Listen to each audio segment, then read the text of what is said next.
Hello. Excuse me. This is for ASL 1. This is the study video for describing people and going over,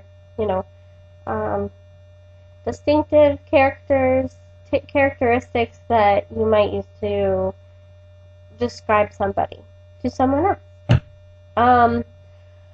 When you're describing a person, you always begin by saying their gender, specifying their gender. That always is what you start with. So if it's a man, or if it's a woman, if it's a boy, or if it's a girl. After that, it doesn't really matter what order you put the descriptive words in, but some ideas of what you might use to describe are nationality, whether they're black or if they're white. Mostly that's probably the majority of the time that's what you'll use. If they're Mexican or Spanish, like from Spain, or if they're Native American, Indian, Chinese,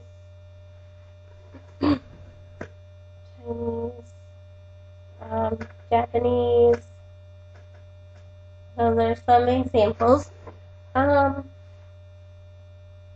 When you're describing hair color, you will say, like hair brown, hair black, I'm saying that right, blonde, hair purple. So when you're describing hair texture, whether it's straight or curly, and your facial expression is going to change if it's really curly, like tight curls, you're going to use the ooh face to show it's really tight curls. If they're kind of loose curls, it's the face. That in mind, I want to show you this scale or graph thing that I made. And it's going to be backwards for you, so I might have to redo it, but I think you can get the gist idea. On the scale of intensity, you're going to start with like little.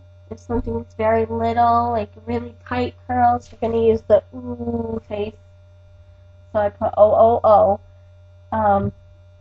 Then the next level of intensity would be E, ooh. So if it's then if it's kind of medium, then you will go somewhere between, excuse me. Well, I'm going to put it on the floor then. Somewhere between and So I did MMM for the or AH for the And if it's really, really big or really intense, CHAAH is what I put up here for cha. Something is really, really like somebody is very tall, then you do the sign for tall, and you do a very big sign for tall, and you cha at the same time, cha. If someone is being very loud, or they are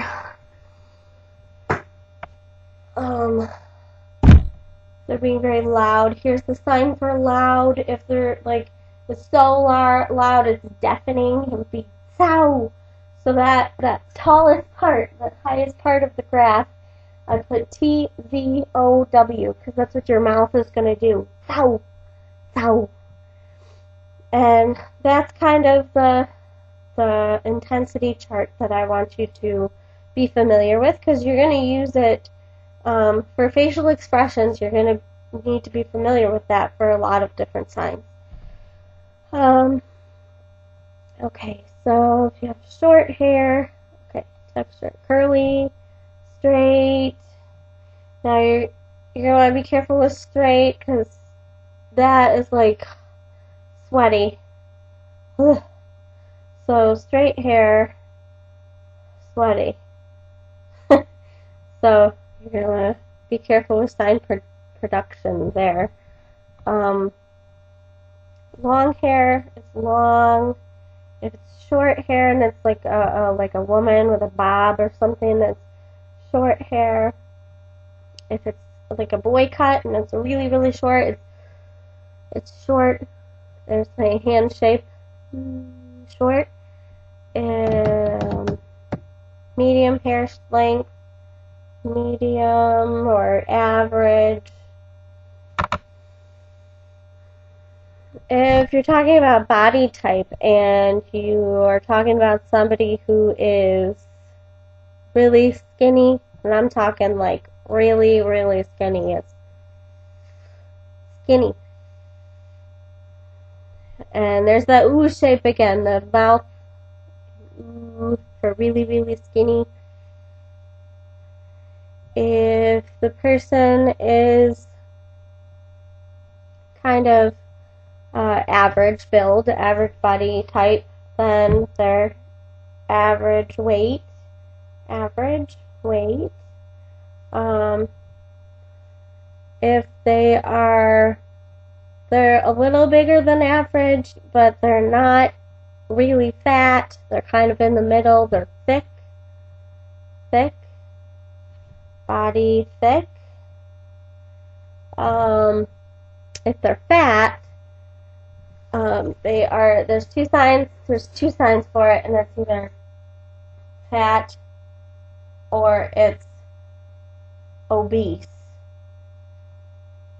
Both of them go with the same face, same facial expression, obese or fat. Let's see. Muscular, if someone is very muscular, they are muscular. If they're like really muscular, they're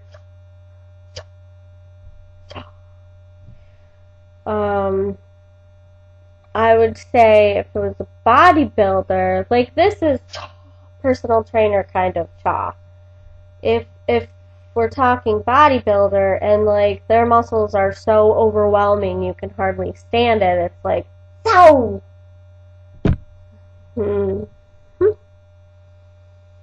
If you're talking about someone who is curvy, we're going to go curvy. So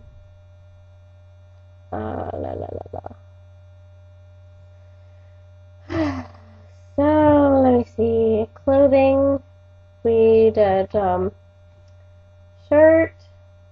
If it's a short sleeve, it's a shirt, short sleeve. If it's a long sleeve, it's a shirt, long sleeve, and you do it like at your wrist. If it's a tank top, then you're going to do that, and this is the hand shape. So you're going to go tank top. If it's a spaghetti strap, and when I say spaghetti strap, I mean like a little cami strap, then it's like a spaghetti strap. You use your pinky fingers, and you go from the shoulders down a little bit. If you're talking about a sweater, a sweatshirt, you're going to go like that, like you're pulling it down. So sweater. Shorts, I'm going to stand up for this one. It's shorts. Okay, so you can see fiddle. You can see my hand shape. I'm just showing, oh, there it is. Hand shape. Shorts. You don't need to like bend down to show how long they are, unless someone's asking you how long do my shorts have to be if I go to this certain camp or whatever, you know. So pants, we're gonna go with pants. So you show the legs down, down. If we're gonna do skirt, you start at the waist and you go down and out. Skirt, keep this hand shape, down and out. I don't think you can see this very well. Let's try this. Skirt. If we're doing dress, it's the full body and it goes down and out. Let me see. If we're gonna do like a coat, it's a coat, hat, belt, and I'm staying sitting down, but I'm going to show you. This goes around your waist. It's like a modified U or an N hand shape, and you go around your waist and connect them in front of your body. When you are doing like a seat belt for a car, it's the same, and it's the same motion, same hand shape, but you're going to do it in a different location. If you're in the front seat and you go like that, then it's going to show that it's across the body seat belt. Okay, so then we're going to talk about jewelry. So we have a necklace, pretty easy. Oh, going back a little bit, I'm so sorry. For a shirt, if we're doing a scoop neck, it's a scoop neck. If we're doing, a scoop neck, palm down, scoop neck. If you're gonna do a V-neck, it's a V-neck, and it's a V hand shape. If you're talking about a turtleneck, it's a turtleneck.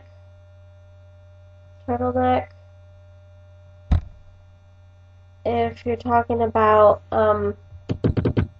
okay, so back to jewelry. We're going to go back to jewelry. So, necklace. Sorry, I'm so tired. Earrings. If it's like a clip-on earring, it's going to be different. It'll be earring, and you pinch it, and earring. So, earrings, two-handed sign. If they're dangly earrings, it's going to be earrings to show, like I have dangly earrings. So they're dangly earrings. And if they have multiple earrings, multiple piercings, you're going to show that, like however many. The sign for a watch, like for a wristwatch. It shows the face of the watch on your wrist. Here's the hand shape, and it's right on your wrist. If you are talking about a bracelet that is not a watch, but a bracelet, it's a bracelet.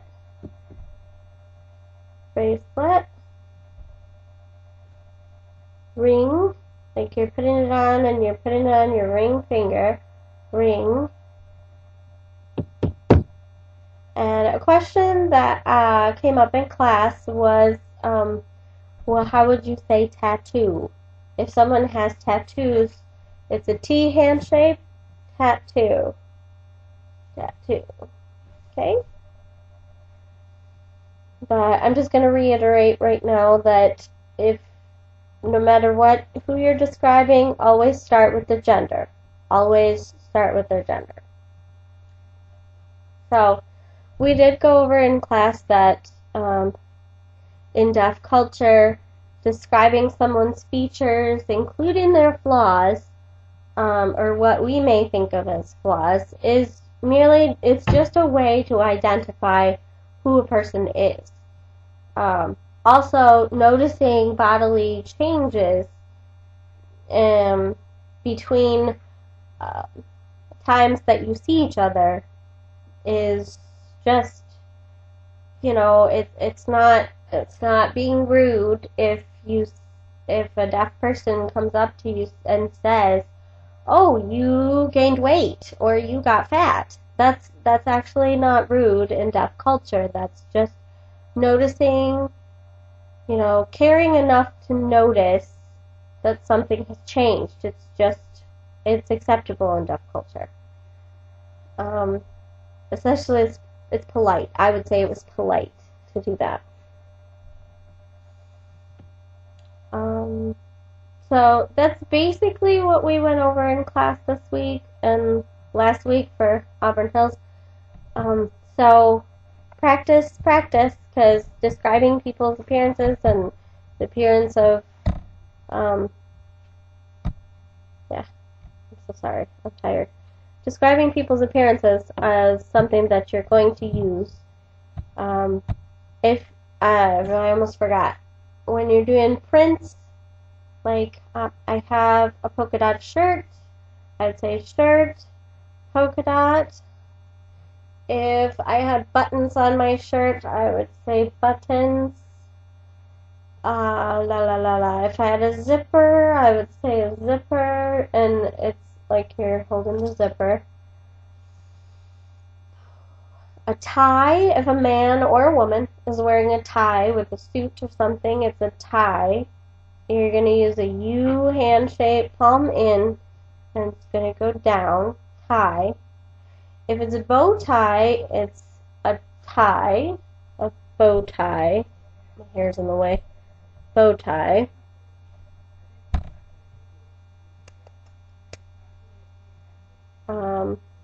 Also, going back to the hair, because I forgot this too, if someone is bald, they are bald, they are bald. This is the hand shape used to describe something that is either not there or it is naked. It's the sign for naked, or something's not there. If I had a table and there was nothing on the table was naked. Table, nothing there. It's naked. If a person is naked, they are naked. It's that hand shape. If their head has no hair on it, it is skin naked. Their head is naked. So, that should do it. That's, I need you to please practice that, and we'll be practicing more in class as time goes on. We'll be using this more and more. So, thank you.